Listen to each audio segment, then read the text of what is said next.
I'm honored to have him. We're going to cover the waterfront in the next hour. Former Minnesota Governor Jesse Ventura, multi-time, #1 New York Times bestseller. And he's giving us the premiere interview here today. His book tour, TV tour, starts next week, a limited tour on national TV and radio. But he said he'd give me the first interview, and we're very honored to have him, and I count him as a friend. And the reason I admire Jesse Ventura, even though I don't agree with him 100%, he doesn't agree with me 100%, is that he's a real guy. And being genuine nowadays is getting so rare. And so I count myself very lucky to know Jesse Ventura. I want to get into the book with him. I want to get his take on, will he run for president? Would he go VP under Rand, or would he want to run as the top of the ticket? I'm going to throw out some wild cards here. We're going to get into the lawsuit. He's got some news on that. He says he won't say much, but he's very, very pleased. We'll just leave it at that. We'll talk about that at the bottom of the hour. We'll get into openly backing al-Qaeda and false flags and where he thinks the world's going right now with Jesse Ventura. But first off, it goes on sale next week officially in bookstores. You can order it off Amazon, pre-order it. We hope you get it at InfoWarsStore.com, so you support the broadcast and what the governor's doing. But I read this book. I couldn't put it down because it's got so much new info, plus all the rock bottom info. They killed our president. That's the title. And Jesse Ventura with Dick Russell and David Wayne, who co-wrote it. Jesse Ventura joins us. Governor, good to hear your voice again. Good to be on, Alex. Nice to hear you. It's been since spring, and I've gotten in, I think, about 50 rounds of golf since the last time we talked. Oh, good. So you've gotten in 50 rounds of golf. Wow. I like to golf, Alex.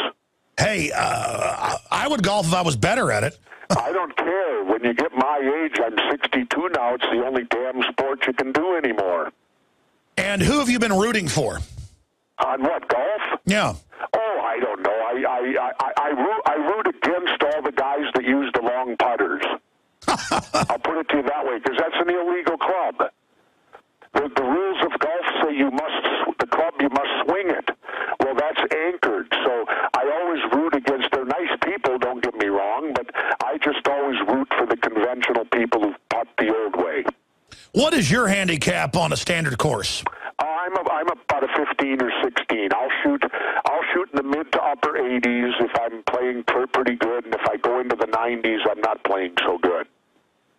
Yeah, I want to take up golf again because I grew up on a golf course, and my dad was always pretty good, but I just haven't had time. And now I go out to the golf course with friends, and it is embarrassing. But I guess that's part of a sport. It's like anything you do in the world. You must practice. If you're going to shoot pool, you got to shoot pool. If you're going to play ping pong, you got to practice. Anything you do requires practice to be good at it. I heard you've gotten pretty good at surfing. Oh, I wouldn't say that. Not in comparison to the guys out there in the world. I'm not pretty good. Oh, by the way, I forgot to tell you this last time I talked. Dave Mustaine and Willie Nelson and us went out to dinner. We just happened to run into Willie Nelson and went out to dinner with him. Willie Nelson said, the first thing he said is, how's the governor? So he wanted me to say hi to you. Oh, absolutely. Give Willie my best. There's another true American who's come up through, working the honky-tonks all the way to superstardom, and I don't think it's ever gotten to his head. Well, you know why I don't think it did? I mean, he comes from just right here in Texas and reminds me a lot of my dad, kind of the same cloth, but he didn't get big and literally, had to sell famous songs for like $50. Some of the most famous country songs out there to buy baby diapers, as he said. He didn't really become successful till he was about 50. Yeah. Yeah, no, Willie and I, when we spent the day together, had so much fun talking about his early music career compared to my early wrestling career. And it's amazing, all the tie-ins of the same type of feelings and the same. I mean, I remember wrestling once where I had to drive 620-mile round trip, right? 310 each way. And I paid for my own gas, and I ate dinner at the A&W, and at the end of the night, I got a $30 payoff, and it cost me $28. So I made $2, and I worked for over 16 hours, counting the driving. By the way, I'm glad you brought that up. We had Rowdy Roddy Piper on, and he had a lot of good things to say about you. It's the 25th anniversary of the hit movie They Live. Sure. And the last time I saw you guys together was in Major League 2, wasn't it? No. Roddy and I did a pilot together that got brought up and then canceled at the last moment. I forget. I can't even remember. Sure, but I'm saying the last time I saw you guys together on the big screen. I don't know when it would have been. You did like a mock trailer, and I think it was in Major League 2, wasn't it? Yeah, but that didn't have nothing to do with Roddy. Roddy wasn't in that. Okay, one of the... I was with all my reps on that. That's right. You know how it is. Everything just mixes together over time. I'm old, Alex, and I'm a lot older than you. Well, you corrected me, though. Okay. Shifting gears into more serious subjects. Let's get to the book. Yeah, let's talk about the book. And first off, the fact that they say 50 years later, no one's allowed to be in that area of downtown unless you're invited and believe the official story. What is this, North Korea? Well, it's ridiculous. It's, again, I've come to determine, Alex, it's this simple. Someone could produce a film today of somebody shooting from the grassy knoll, and mainstream media wouldn't cover it, because I saw that completely when I went to Chicago and I met Judith Barry Baker, who was Lee Harvey Oswald's mistress in New Orleans, his lover. Oswald was separated from Marina, and Judith, who has some of the most explosive stuff. The fact that Jack Ruby knew Lee Harvey Oswald since Oswald was a child. The guy who killed him knew him. Wow. Knew him well. She went to dinner with them on multiple occasions. She knew him as Sparky Rubenstein, his real name. And he shortened it to Jack Ruby later. And we went, imagine Jesse Ventura, governor of Minnesota, and her calling a press conference in Chicago, and one camera showed up. That shows that people know to keep their mouth shut. Normally, you have a press conference, there'd be 20 cameras there. It shows you also that mainstream media, and this is what it gets down to, they've been bamboozling us for 50 years on this. They're not about to now show something that shows they've deceived and lied to us. So they're going to continue with the Oswald story and all the rest of us. They're going to marginalize us. I'm noticing already on this press tour, I'm not getting much mainstream media in the book, with this book. Very much less limited. Fox News, of course, won't have me on at all. Sure, so you're saying the stuff you've got lined up for next week that you're seeing a lot less.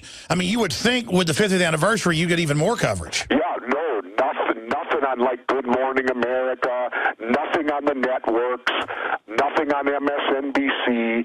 I'll be on Piers, I'll be on Howard Stern. Only the people with some courage, who are willing to go out there and seek the truth. But as far as the rest of the mainstream media, again, when I was with Judith Baker, who could have told them that Oswald and Ruby knew each other intimately, it wasn't just some passing high. I met the guy once. And that's dynamite. That's a bombshell. That changes the whole thing. That the murderer of Oswald knew him, and yet the media could care less about it. Well, it's on record. I've talked to Jim Mars, who has been around so long. He used to go to that topless bar right out of college and knew Jack Ruby and knew all those people, and it was known that Oswald hung out there constantly. Well, he wasn't constantly there, but he was involved with them enough that it would be the type where a lot of people knew him. Heck, we show in the book where there were four of the strippers, four of the dancers positively identified. No, I mean, according to Mars, yeah, but according to Mars, Oswald was in there. I mean, that was sure he was in there on many, not a lot, but on certainly enough occasions to where people got to know him there. Well, know who he was. Well, according to Mars, that was one of the meetup places to do business and stuff. Yeah, I don't know. Jim's very knowledgeable. Again, I quote him in this book. We had the good fortune doing this book to have all these resources at our disposal, which we used, and we put them in a great order of 63 reasons. And when we leave the book off with the Katzenbach memo, and people need to understand this, Alex. 2 conspiracies took place. The first conspiracy was that of the actual murder of our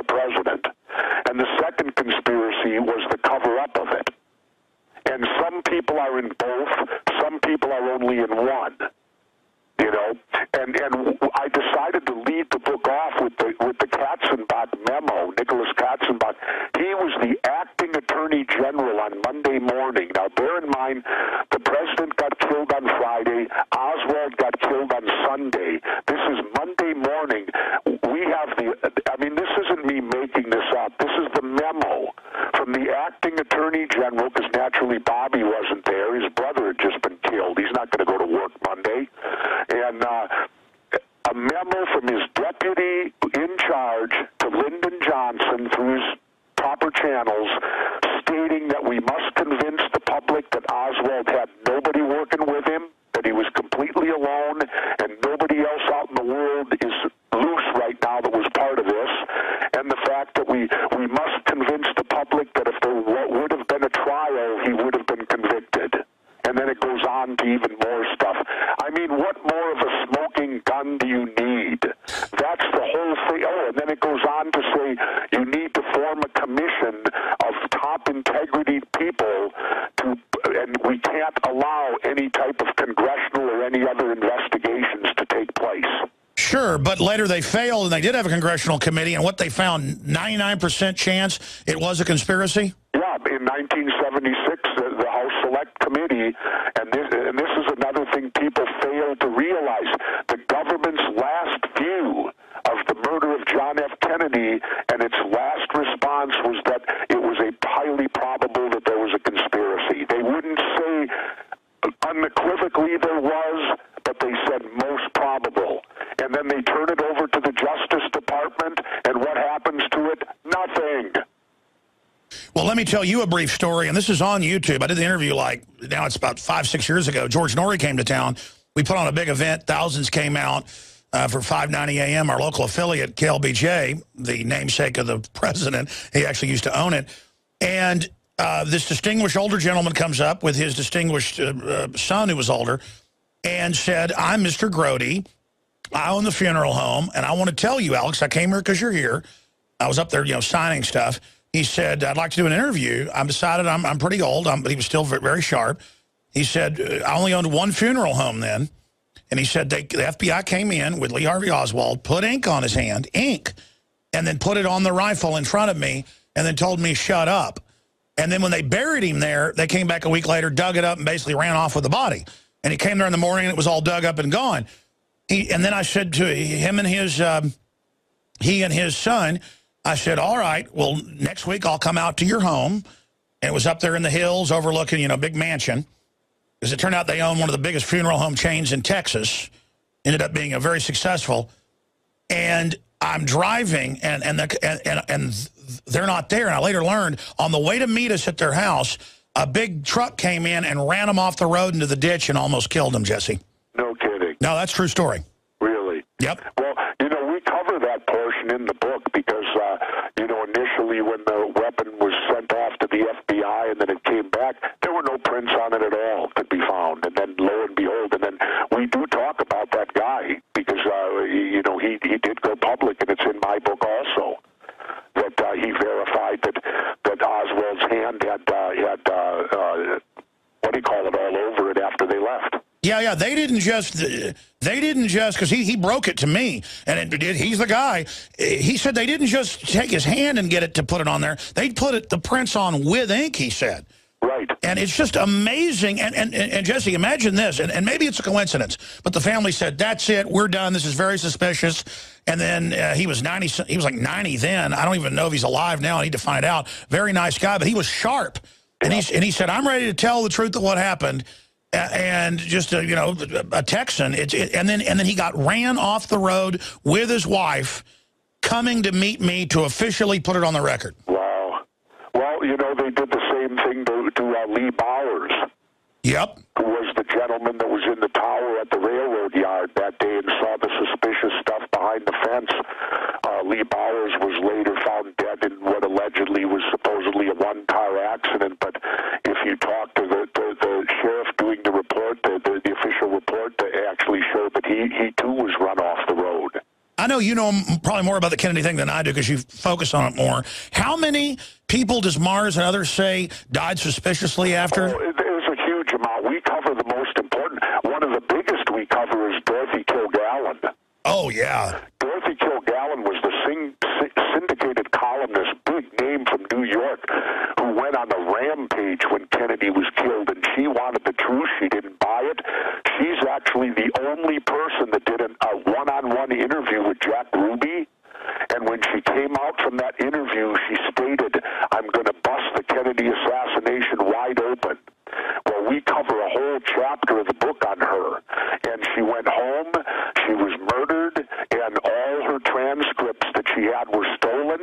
And get this, she had been savvy and smart enough to make duplicate copies, and her friend had them. A week later, the friend died, and hers were gone too. Unbelievable. We cover that all in this book. This book, I'll tell you, it's a fascinating read for people. People that love to read Tom Clancy and Vince Flynn and all that stuff, they're all good. Don't get me wrong, I'm not knocking. Those guys got great imaginations. They're fantastic writers. But what intrigues me more about going after Kennedy is the people are real. You're not dealing with figments of imagination or anything. You're dealing with real facts that went on. And assembling the jigsaw puzzle is the real challenge, fun part for me about it, is because that's what it's like. It's like a huge jigsaw puzzle thrown on the floor. And you have to take every bit of evidence and start piecing it together till you figure out what the picture is. And then when the picture comes to you, you get some closure because you truly understand that I do not believe Lee Harvey Oswald ever fired a shot. Well, clearly, we know that he was basically CIA sheep-dipped. He was at that secret base in Japan. He was sent to infiltrate the Russians, allowed back in after he supposedly had, joined the Russians. I mean, it's ridiculous. He's hanging out with the white Russian community. Well, one of the easy reasons know that it's so is that one of the documents they won't release even today is Lee Harvey Oswald's tax return. That's right. And, I mean, how can that be national security? Where he made his money is national security, and how much he made.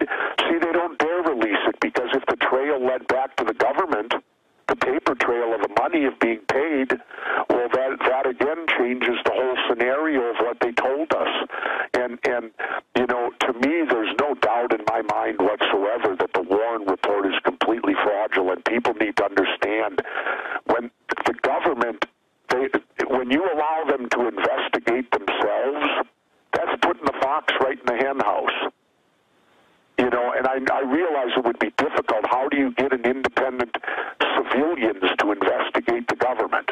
But that's what needs to happen, because when they form these commissions, they're just to rubber stamp whatever the government's position is on whatever it might be.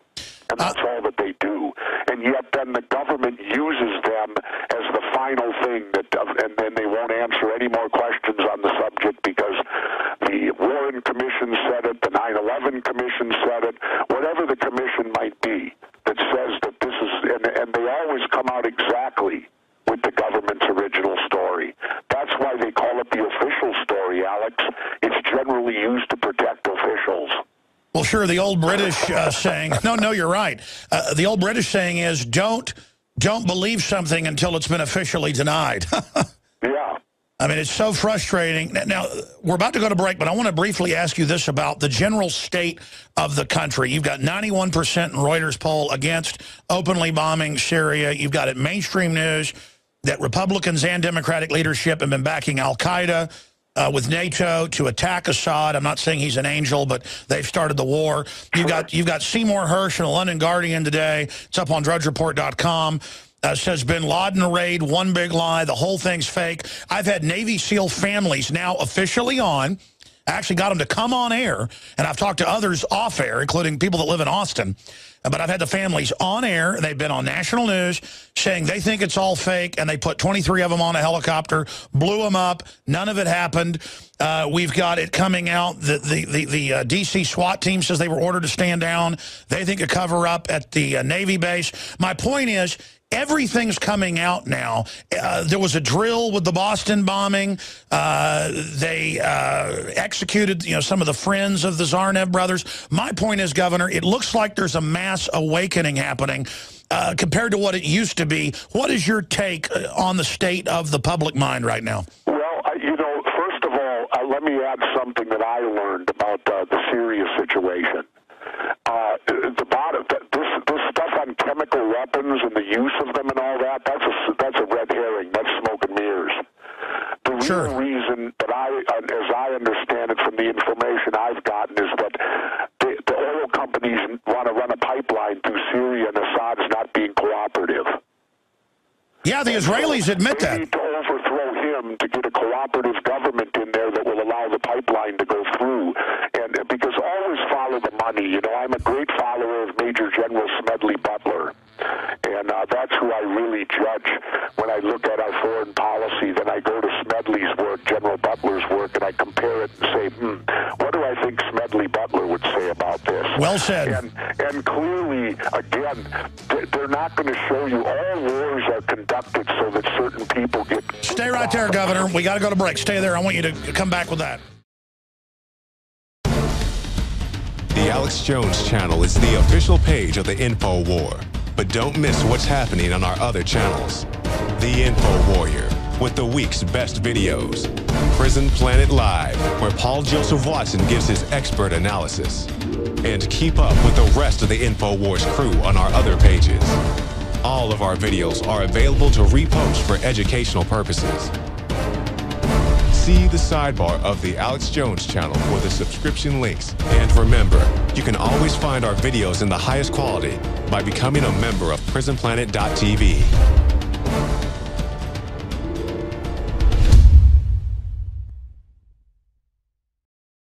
Okay, we are back, folks, and we have Jesse Ventura, former Minnesota governor, with us. They killed our president. 63 reasons to believe there was a conspiracy to assassinate JFK. And hopefully it'll become a bestseller, because people need to be woken up out there about the coup d'etat that took over our country. Governor, we were starting to get into war before we went to break, and I want to get back into war. But because we're on the subject of JFK with the 50th anniversary coming up, before we get back into war, I want to ask you here today, do you agree with me and others that this is when we really saw the shadow government begin its ongoing coup d'etat? For me, that's why this is historically so important. This is when our country really started to become a tyranny. I agree completely. At least in my lifetime, granted, I was only 12 years old when this happened.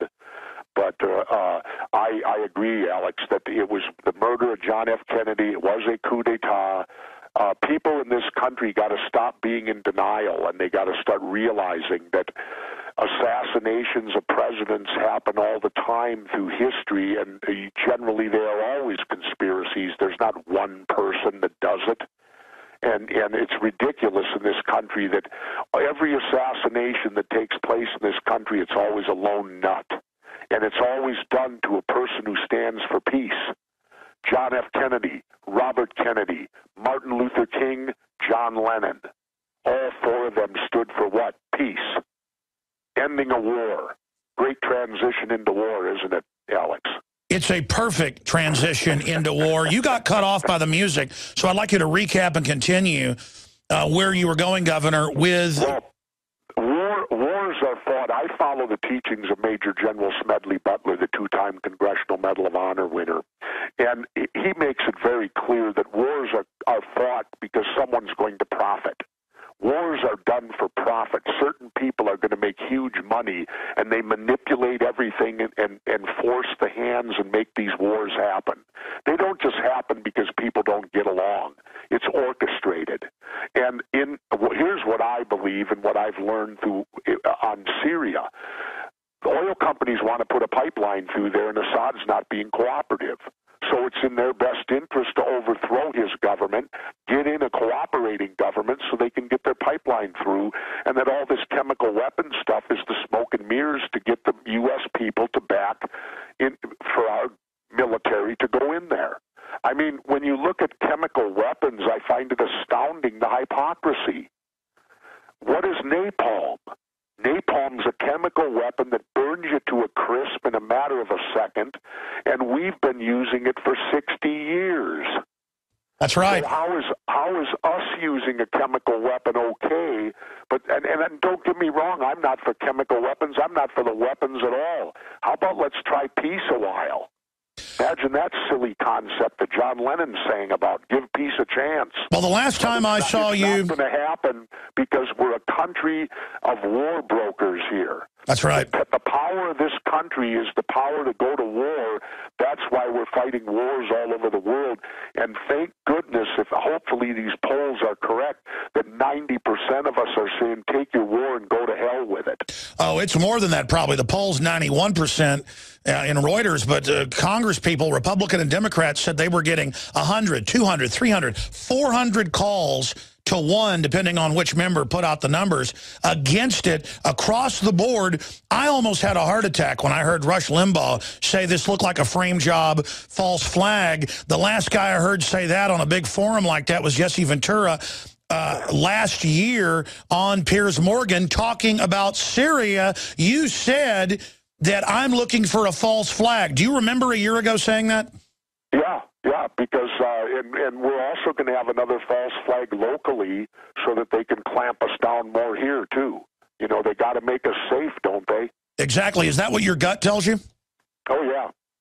Oh, yeah. Well, elaborate for new listeners. So we have a lot of new affiliates out there on why every time you get on national TV, you warn of false flags now. Explain to people what a false flag is as a former military man.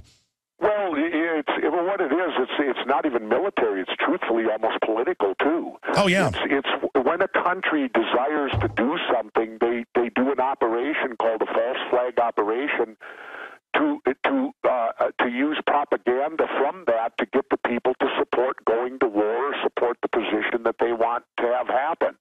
Which in the case of, back in the days of the Cuban Missile Crisis in Cuba, they had one of the first that came to light was the Operation Northwoods, which was a false flag operation, and we'll tie it in with Jack Kennedy here.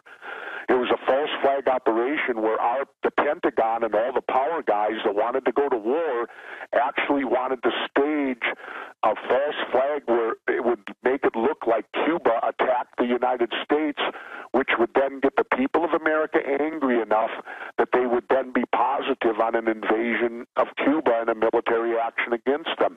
It's been the Reichstag fire in Germany was a false flag operation done by Hitler and the Nazis to get the German people behind a war against the communists. False flag operations go on all the time during our history, and it's like standard operating procedure of how to go to war now. The Gulf of Tonkin incident in Vietnam, another false flag operation where they stated the Vietnamese attacked us. And that's what justified Lyndon Johnson to send ground troops into Vietnam, according to these people. And then later it comes out from McNamara the whole thing was fraudulent. It's hard to believe how time flies. It was like 7 years ago that I was interviewing you down in San Antonio when you were doing a public speaking and book signing. And it was the first time I'd heard you, really get into going to Harvard, I think it was, and hearing McNamara, who was defense secretary, obviously, in '64, openly admitting it was all fake. Can you bring us back to that point when you heard him for the first time? Unfortunately, I didn't get to do that. They wouldn't let me go in there. Sure. But, I mean, you said when you heard him say that. Well, yeah, McNamara came out in all his public speaking and basically admitted that the Gulf of Tonkin incident was a false flag operation done to change the minds of the Americans. America, if somebody attacks us, we're going to war. We don't even think why. All we need is for anybody to attack the United States of America in any way, shape, or form. Sure. And we are going to war. Sure. Well, I was going back to your anger. I mean, back then you were palpably angry. You said when you first. Of course, because think about it for a moment, and we'll tie in with Jack Kennedy again. When they murdered Jack Kennedy, that was the license for his first meeting, Lyndon Johnson. When he got back to Washington and met with Kennedy's cabinet, the first topic of conversation of the very first meeting was the Vietnam War, of which we didn't have ground troops there yet. That's right. So that was the top priority, was now we've gotten rid of Kennedy, let's go to war. Let's go to war, what Kennedy wasn't going to let us do. And Lyndon Johnson was all for it. So into the Vietnam War. And what angers me about the Gulf of Tonkin incident, 58,000 of my generation were killed over an incident that never actually occurred. And 1 million Vietnamese. Oh, yes, probably more than that. Yeah, that's conservative. How many Vietnamese died? Higher estimates are at 1.5 million, yeah. Yeah, I mean, there's no telling how many poor Vietnamese people died during a war that was all based on a lie. Sounds kind of familiar like Iraq, too, doesn't it? Exactly, but here's the good news. Mass destruction, ties to Al-Qaeda. And don't you love this? Now Al-Qaeda's our ally in Syria. What do you think they were thinking when 2.5 years ago they started funding Al-Qaeda to attack Syria on selling us to give up our liberties because of Al-Qaeda, while our government now publicly is funding and arming Al-Qaeda? What is going on? What it tells me is Al-Qaeda had nothing to do with 9/11. How could we be the ally of the very people that allegedly attacked us on 9/11? It's incredible. Let's go back to false flags here briefly. Again, Governor Jesse Ventura joins us. That's big that you're saying you're concerned about a domestic false flag. I agree with you. The only way they can distract the public from all the NSA scandals and the IRS persecuting the Tea Party and Fast and Furious and all the other scandals is a false flag. They're clearly gearing up for it. They're saying brace for Al-Qaeda to strike us. They're saying give Homeland Security more funding or you'll be attacked. What can we do to try to then stop a false flag? Boy, I don't know off the top of my head, Alex. The main thing for people to be is vigilant. Don't take this knee-jerk reaction. I mean, look at your mainstream media stories today. When they come out on one of these tragedies, you can't believe anything. I agree. Because look at the thing, the stuff that's gone on with look at the shooting that took place in Connecticut. For 10 hours, they told us that the shooter's mom worked at the school. No, she didn't. See, the mainstream media just puts out propaganda to sell, get ratings, and make money. They don't bother to... Listen, the Boston bombing, Governor. The Boston bombing, they had a drill, it was admitted, and then they said, no, we didn't, and then later had to admit it. Total false flag. They had contractors with black backpacks. They've had a bunch of witnesses have been killed. I mean, it looks like the Kennedy assassination. Well, and has any of that been reported in mainstream media? No. No. No.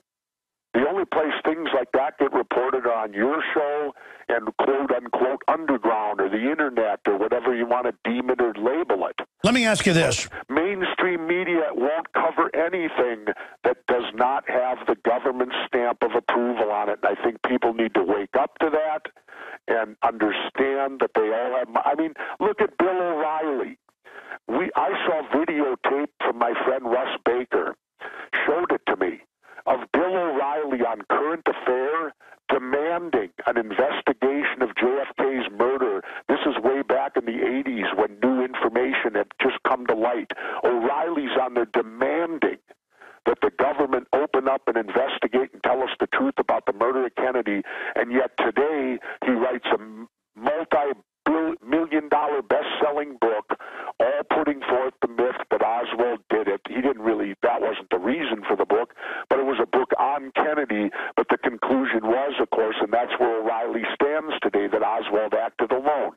Now, what caused him to change his mind in those 25 years or 20 years? Money. Well, it shows why the Kennedy assassination is so important to the establishment, because 90+% in major polls, as you know, believe there's a conspiracy and a cover-up. And if that lie falls, it all falls. But the dinosaur media already is a shadow of itself. That's why they want to censor the internet and the free press. And that brings us into the NSA, cybersecurity. We don't get an apology, we get censored. That's why they're scared to have you on the mainstream media now, Governor, because you've been proven right. You said the NSA spying on us. It's all admitted now. You said the WMDs are a lie. It's all admitted now. You said our government's running Al-Qaeda. It's all admitted now.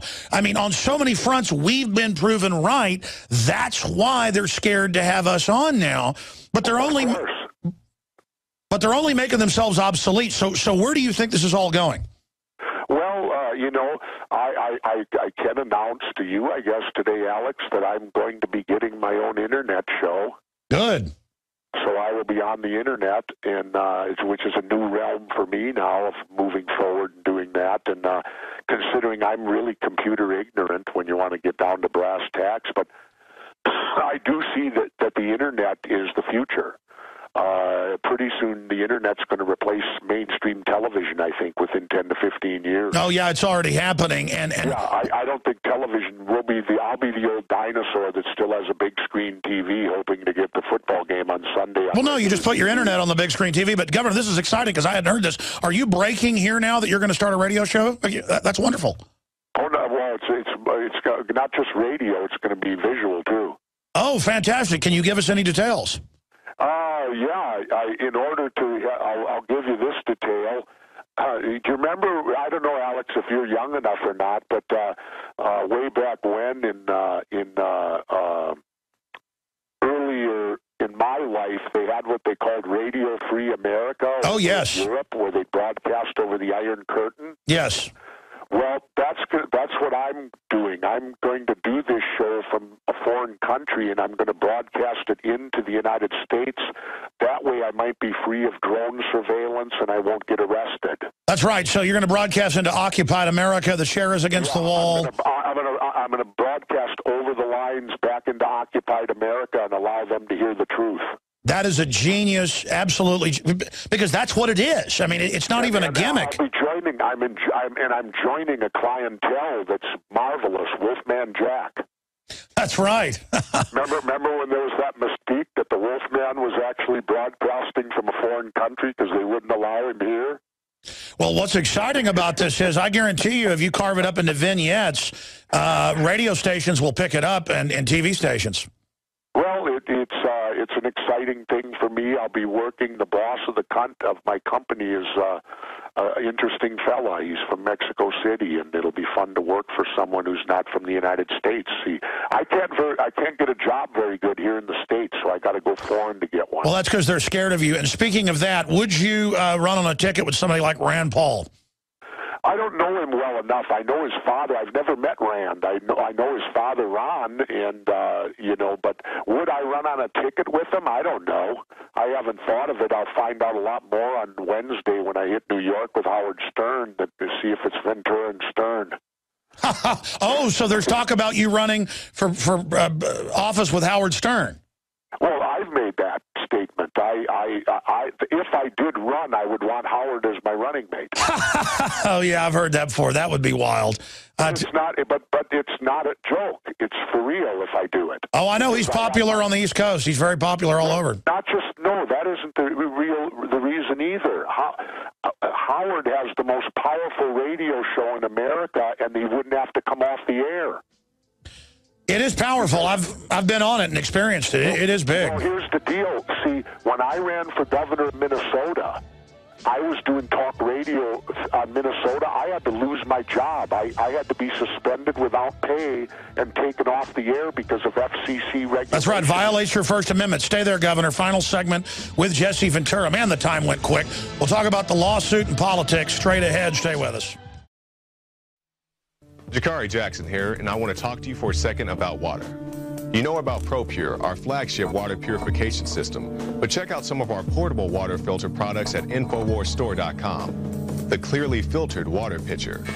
Also, for those of you on the go, we have the Athlete Edition filtered water bottle and the RAD Eliminator Pro filtered sports bottle that removes radiation.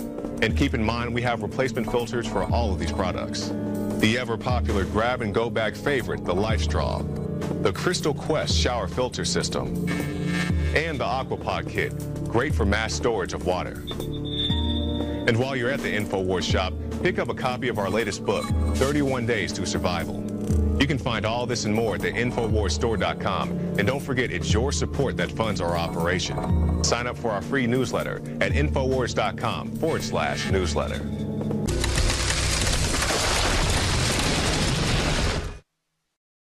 All right, final segment with Jesse Ventura, and he was dropping bombshells on me during the break about Howard Stern. They're serious about running for president. We're going to talk about this in just a moment. You'll find out more coming up next Wednesday when he goes on Howard's show. But the issue here, and I know he didn't want to talk about it, but I'm going to try to get him to right now. I know the inside baseball, but it's even been in the news, but back of the paper. Jesse Ventura, they lied and said that he said he's glad Navy SEALs died and that he got beat up and there's no witnesses. And he says, okay, I'm going to retract this or I'll sue. They won't retract. He sues and says, I'm going to keep suing till you admit that it isn't true. No money, just admit. Then they won't do that. Then Chris Kyle sadly is killed. Then the media says Jesse Ventura is suing a widow. She has insurance. It's News Corp. It's the book. He's the one that's been defamed here. And it's a hoax that he's going after a woman. They have these fundraisers and all this for her because the meanie Ventura is trying to hurt her. It's not true, folks. And she has not lost anything and will lose nothing because there's insurance through News Corp. So the issue here is they've run a hoax. So briefly, it makes me mad, Governor, and you told me off air that the lawsuit's going well. Yeah, it's going well. Here's the deal with the wife. The wife chose to be the executor of the estate, and she knew full well that this lawsuit was pending with the estate. She didn't have to be the executor. You can get a lawyer to do that. You can get a friend, an uncle, anybody. She made a choice to interject herself into this lawsuit by becoming the executor of the estate. And I'm not going against her. I'm going against a massive insurance company. I'm the little guy here. And it's cost me hundreds of thousands of dollars, and people are telling me I should drop it. Oh, you told me the number. It's huge. Who's going to pay me back? Well over $250,000 that this has cost me. And you gave him the chance. You clear my name of a fraudulent, fabricated story that never occurred, and that's the bottom line. This has never been about money. I've got my own money. This has never been about money.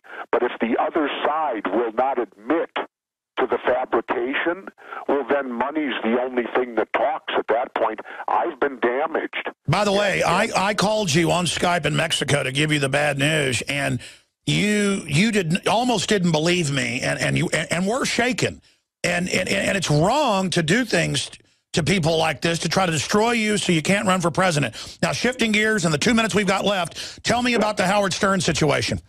Well, Howard and I floated it by him, and he had some interest in it and from the time we were there, and we kind of got Howard twinkle in his eye, and he said it might, this and that, and I'll be out there on Wednesday. And so Wednesday I'm going to point blank him and say, Howard, I can't do it without you because there's certain things I need from Howard to make this successful, and one of the things is I despise raising the money, the bribing of the officials and all that. And if I had someone like Howard, how much money could Howard raise with his radio show? And I don't even want to know about it.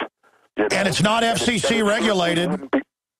Well, and it certainly wouldn't be packing special interest money. You just make an appeal to everyday citizens. Well, that's what it's supposed to be in the first place. He could probably raise $100 million, and then it wouldn't be beholden to be individual donations. And XM Sirius is not under FCC regulations, so he could keep his show while he ran for office. Absolutely. There's always a method to my madness. There's a reason I choose to do things like I do, and I usually think them out pretty well. And, and believe me, Howard's a very intelligent man, and, people know him as the shock jock, but there's other sides to Howard Stern, not just his performing side. Remember that. All of us perform. People that are in the media industry, we all turn it on and off like you do a light. When Governor, it's time to perform, you perform. When it's time not absolutely. to perform. Thank you, Governor. Now you can watch the InfoWars Nightly News streaming live as it happens for free.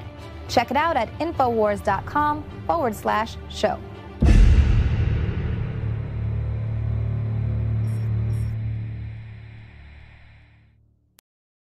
All right, folks, Governor Ventura is now gone. And either way you slice it, off air, and he was going to get to it, but we ran out of time. He said a lot of it on air, or I kind of repeated it, and then he agreed with me. He told me he's in serious talks with Howard Stern to run for president and Howard as VP to raise the money, because Ventura hates going around to the fundraisers and promising to do stuff. He absolutely hates it. And you can say what you want about Jesse Ventura. He's a real guy. I mean, I know him in person. I was the one that when he was, because for days he didn't have a cell phone, driving his RV through Mexico to Baja. I called Tyrell, I emailed Jesse, and Ventura called me back on Skype right when he read the email that I had some bad news for him. And they needed to talk to myself or Tyrell Ventura. Well, I got up here to the office when I said, try to give me a call on Skype, because he doesn't have telephone down there in the Baja, but he has internet from a wireless deal that works sometimes. And you heard him that Sunday after I'd got him on the phone that Sunday when he'd arrived. I had him on the radio that Sunday to talk about it later in the afternoon. We taped an interview. And I said, yeah, Chris Kyle, the Navy SEAL, he says he punched you out for saying that you're glad that Navy SEALs died. And he went, Alex, man, I just drove in here, buddy. He's a nice guy off air, kind of more gruff and stuff on air. But he's like, man, what are you talking about? And he was like, what? He said, say that again.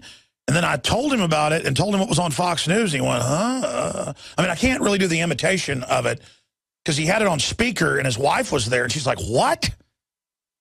And he's like, when was this? When did they say this? And he was sitting there just dumbfounded. I mean, I'm not describing it well the way he took it. But it was like I'd basically called up and told him somebody was dead, because he's a smart guy. He knew what that meant. They were defaming him, that he was glad Navy SEALs were dead. And they've now got a petition with former Navy SEALs online. He was in it before it was even called the Navy SEALs, the underwater demolition team, to kick him out of it because of him suing Chris Kyle like he's going after a widow. And, I mean, I knew that it wasn't true. And then we didn't just believe Ventura. We called the bar. We talked to the other people, folks that know him. They said, that's ridiculous. Everybody would have heard about that. That's ridiculous. Somebody would have gotten a fight with him if he said that. He was there for a commencement. And I've been around Ventura when he talks to veterans in airports and stuff many times. And he, he's a sentimental guy and, gets tears in his eyes saying, I think it's terrible. He saw a vet that had his leg blown off on prosthesis in an airport and talked to him and got upset. Ventura gets pretty mad in person, folks. I mean, it's not an act. The guy really does have a big temper, which he controls. He's very controlled about it. I've seen him actually get mad at the TSA. And I saw him really get shook up and say that he had to go. And then he called me back later and we taped the interview. And he told me that day, he said, I'm going to have to sue these people. This is crazy. And he's got all the Navy SEALs lined up, the owners, the witnesses, all of it. But none of that's in the media. So the thousands of Navy SEALs that aren't there in San Diego and who aren't in that area, they don't even know that the people at the bar and all that know it never happened. And Chris Kyle even writes in the book that he tells lies. And I'm not trying to myself to hurt some dead guy. I'm sad he's dead. But I just see all this promotion of how he's persecuting this widow and stuff. When I happen to know what Ventura spent, he doesn't even want people to know, folks. It is a lot of money. A lot more than what you heard. And he told him early on when he'd already spent $50,000, $100,000, that I've got all the details. He said, you got to stop lying and come out and say this is true, Kyle. He's been in meetings with Kyle. He said, man, you're a liar. I'm going to keep suing you. Do you understand? How dare you? And they won't stop. And now Kyle's dead. And Ventura is not going to stop. And the lawsuit's going forward, by the way.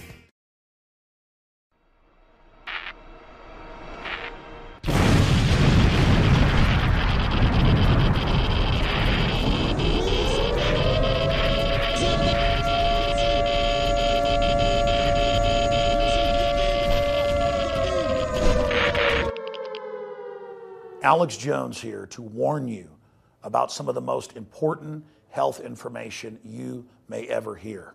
I'm talking about radiation, radioactive fallout, radioactive particles contaminating the Northern Hemisphere. Conservatively, since the 1940s, the Northern Hemisphere of our planet has more than doubled its background radiation. In fact, that was before Fukushima exploded.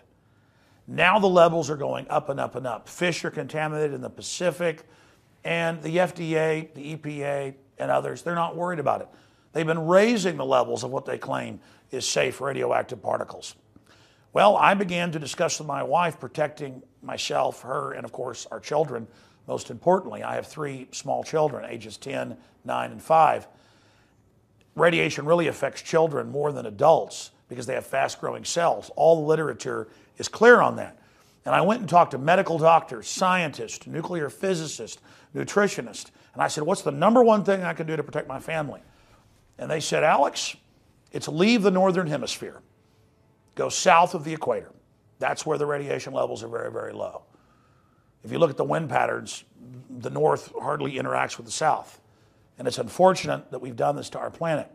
So after more than 2 years of research into how to protect my family, looking at all the literature, talking to the experts, across the board they agreed iodine is key, but of the family of iodine, nascent, natural, non-GMO, non-factory iodine that comes from the earth is absolutely paramount for your thyroid and other functions in the body. The literature, the research, it's there.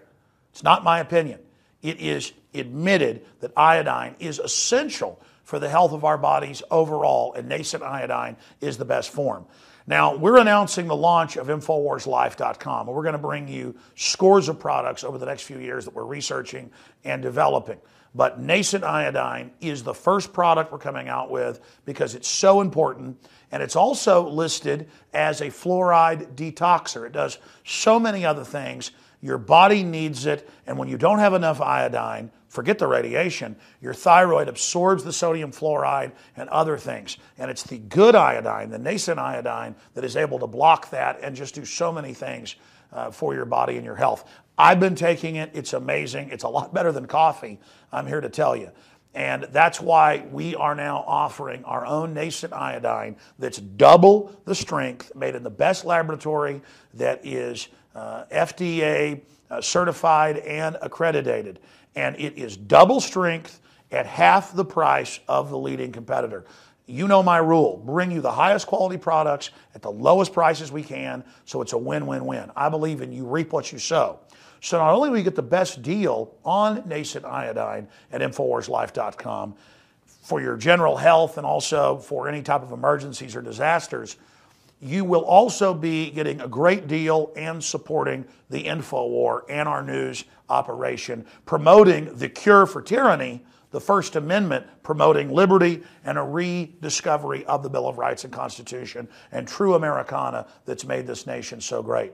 So please join me in being among the first to visit InfoWarsLife.com. We've got discounts if you buy the nascent iodine in bulk. I challenge you to try to find a better deal. We have the best deal out there and the best quality. In closing, here is probably the most important point.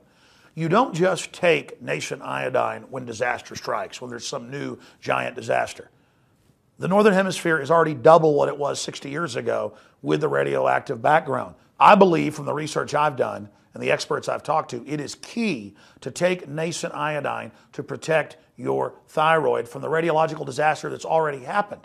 And unfortunately, future disasters that will happen. That's why it's important to fill your thyroid up now with the healthy nascent iodine so that the sodium fluoride, the radioactive isotopes, and the rest of it can't get in. That's the key.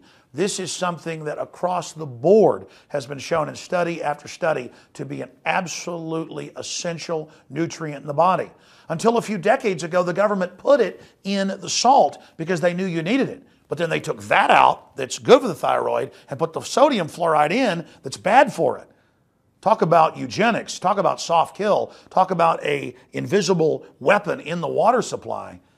This stuff is on record as a detoxifier for the fluoride they're adding to our water. Nascent iodine and InfoWars Life Survival Shield in double strength at half the cost of the leading competitors. Please visit InfoWarsLife.com today.